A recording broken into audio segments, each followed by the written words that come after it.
राधे राधे भक्तजनों, ये श्रीमद् भागवत गीता का 7वां अध्याय ज्ञान विज्ञान योग, जिसका श्रवण श्राद्ध पक्ष में विशेष पुण्य देने वाला है।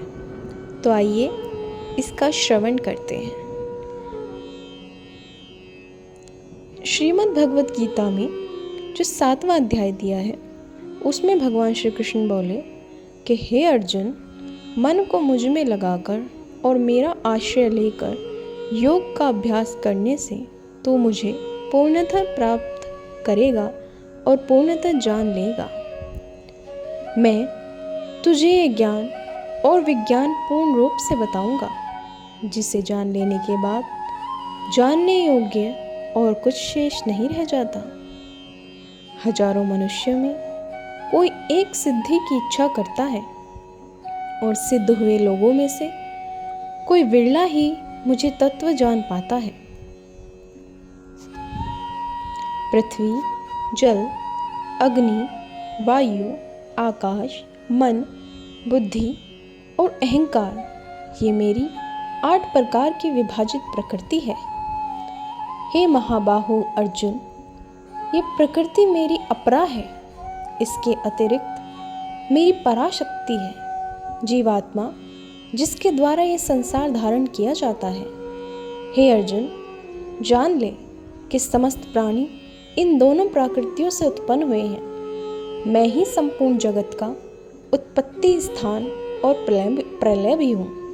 हे धनंजय, मुझसे बढ़कर और कोई सत्य नहीं है। जैसे मोतियों को धागा पिरोता है, वैसे ही संपूर्ण जगत मुझ में स्थित है। ऐसा बोलकर भगवान श्री कृष्ण अर्जुन को समझाते हैं। भक्तजनों, जिस भी भक्त के घर दुख दरिद्रता, घर में कलह, पति पत्नी के बीच कलह, कोई रोग या पितृदोष होता है, अगर वह पितृपक्ष के इन 15 दिनों में इस कथा का, इस गीता के 7वें अध्याय का श्रवण करता है, तो उसके घर से पितृदोष की मुक्ति होती है तथा उनके घर में लड़ाई झगड़े, कलह, रोग दोष और कर्ज से मुक्ति मिलती है। तो हम सभी को अपने पितरों का सम्मान और उन्हें अनुभाव देकर इन 15-16 दिनों में अपने पितरों का जब हमारे घर पे आगमन होता है, उनके लिए ये गीता का 7वां अध्याय नियमित पढ़ना चाहिए, ताकि हमारे पितृगण जब हमें आशीर्वाद देकर जाएं, तो वो आशीर्वाद हमारे ऊपर कृपा बनकर पूरे बरस बीतता रहे। दोस्तों, पूर्वजों द्वारा दिया गया आशीर्वाद इंसान को सिर्फ इस कुल में नहीं, बल्कि मृत्यु के पश्चात भी सहारा देता है, क्योंकि पितृ जब हमें आशीर्वाद देकर जाते हैं, खुश होकर जाते हैं, तो उससे ईश्वर स्वयं प्रसन्न होते हैं। हमारे पितरों को हमसे कुछ नहीं चाहिए, परंतु कभी कभी भूलवश हमसे कोई भूल हो जाती है, जिससे हमारे पितृ रूठ जाते हैं और घर में पितृदोष हो जाता है। उस पितृदोष से मुक्ति के लिए लोग तर्पण कराते हैं, लेकिन ये एक बहुत ही सरल सा उपाय है कि यदि आप अपने घर में इस गीता के 7वें अध्याय का नियमित पितृपक्ष में श्रवण करते हैं, तो आपको तर्पण जैसी लाभ इस गीता के 7वें अध्याय से ही मिल जाता है।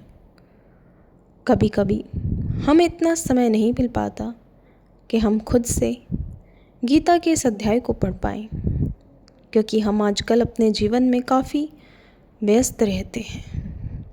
इसीलिए हम इसको आजकल अपने मोबाइल, लैपटॉप या टीवी पे सुन लेते हैं, लेकिन ईश्वर का श्रवण करने से या ईश्वर का पाठ करने से फल तो बराबर रूप से ही मिलता है।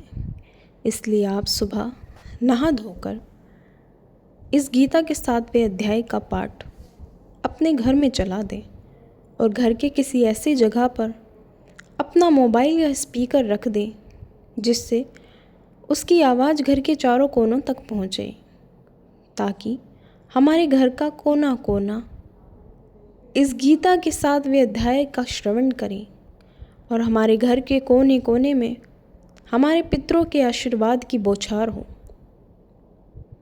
भक्तजनों, अगर आपको इस कहानी में जरा भी दिलचस्पी आई हो तो इस वीडियो को लाइक कीजिएगा और कमेंट करके अपने पितरों के लिए ओम श्री कृष्णाय नमः ज़रूर लिखिएगा।